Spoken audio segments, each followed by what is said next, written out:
Om Swastiastu. Selamat pagi anak. Bagaimana kabarnya hari ini? Mudah-mudahan anak-anak semuanya sehat. Anak-anak, sekarang kita lanjutkan pelajaran PPKN, yaitu sekarang bab 5 tentang harmoni keragaman masyarakat Indonesia.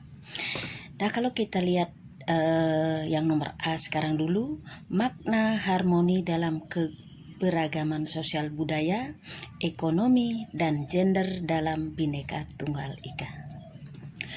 Anak-anak, kita hendaknya patut bersyukur kepada Tuhan Yang Maha Esa atas keberagaman yang dianugerahkan kepada bangsa Indonesia yang perlu dilestarikan untuk memperkuat kekayaan dan keunggulan bangsa.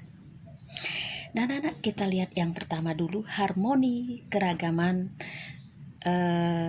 sosial budaya dulu. Nah, kalau kita lihat keberagaman sosial pada masyarakat Indonesia, nah inilah melahirkan bermacam-macam status sosial, mata pencaharian, serta kedudukan dan jabatan dalam masyarakat.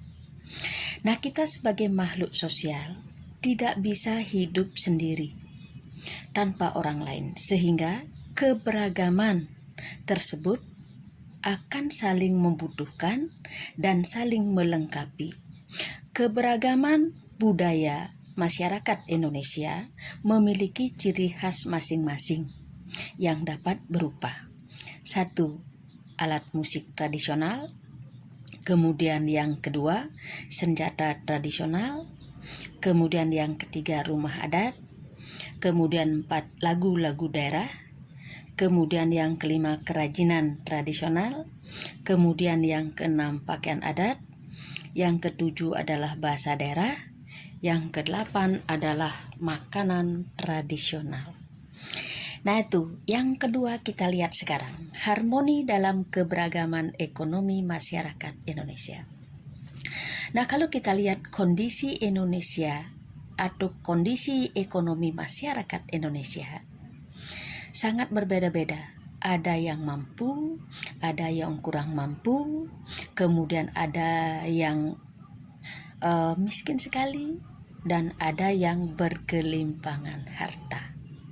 Nah, dalam kondisi seperti ini harus ada upaya yang dilakukan untuk membantu orang yang kurang mampu, sehingga terciptalah harmoni keragaman masyarakat dalam bidang ekonomi. Nah, yang ketiga sekarang adalah harmoni dalam keberagaman gender pada masyarakat. Nah, kalau kita lihat kesederajatan kaum perempuan dan laki-laki dalam kehidupan masyarakat, nah ini harus diupayakan dengan sungguh-sungguh. Misalnya keterwakilan perempuan 30% pada anggota DPR dan DPRD. Nah, kesetaraan gender artinya kegiatan kaum perempuan dan laki-laki. Nah, kalau kita lihat secara harfiah, gender itu berasal dari bahasa Inggris yang berarti jenis kelamin. Nah, gender ini merupakan sifat yang melekat pada laki-laki dan perempuan. Gender menunjukkan pembagian peran, kedudukan, dan tugas laki-laki dan perempuan berdasarkan sifat-sifat yang dimilikinya. Nah, kita lanjutkan sekarang nomor B, anak-anak. Permasalahan dan akibat yang muncul dalam keberagaman masyarakat Indonesia. Nah, menurut Surjono Sukanto, nah ini masalah sosial adalah suatu ketidaksesuaian antara unsur-unsur kebudayaan atau masyarakat yang membahayakan kehidupan kelompok sosial, seperti kegagalan dalam kehidupan kelompok atau masyarakat. Masalah sosial muncul akibat terjadinya perbedaan yang mencolok antara nilai dalam masyarakat dengan realita yang ada. Nah, kalau kita lihat masalah sosial, nah ini dapat dikelompokkan menjadi 4 jenis. Faktor penyebab antara lain ekonomi, budaya, biologis, dan psikologis. Nah, kita lihat yang pertama sekarang, faktor ekonomi.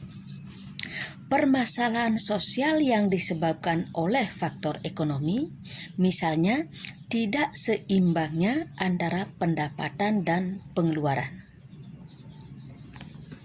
Tidak tercukupinya kebutuhan hidup, terutama makanan, pakaian, tempat tinggal, dan jaminan kesehatan. Nah, yang kedua, faktor budaya. Kebudayaan yang berkembang saat ini banyak dipengaruhi oleh kemajuan teknologi serta masuknya budaya asing. Gaya hidup yang cenderung meniru budaya asing, nah juga memicu munculnya masalah sosial ini.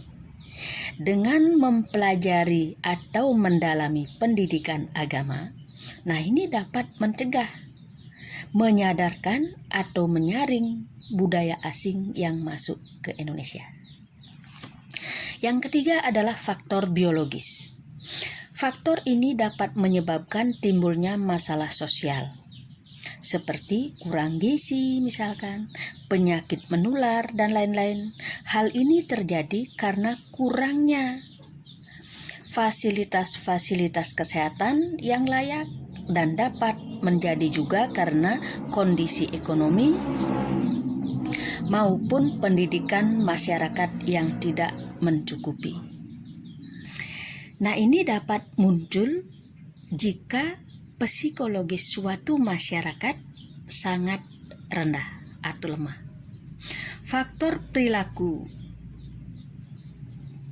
psikologis ini juga dapat muncul jika beban hidup yang berat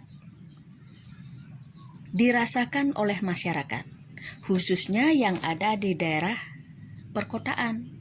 Pekerjaan yang menumpuk sehingga menimbulkan stres, lalu dapat menimbulkan emosi yang nantinya dapat memicu konflik antar anggota masyarakat. Nah, itu saja dulu anak-anak untuk hari ini. Nah, sebentar Ibu kasih soal, anak-anak silahkan jawab. Kemudian anak-anak yang belum mengumpulkan jawaban tugas-tugas sebelumnya, nanti silahkan anak-anak kumpulkan.